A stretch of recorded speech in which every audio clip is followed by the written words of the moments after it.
Vete a los acabados superiores, ¿eh?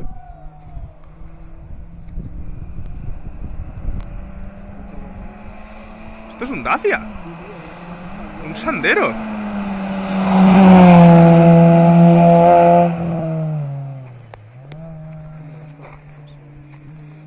Yo no lo hacía ajos, si me lo dan.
Mira, esto es lo que te decía antes. Sí.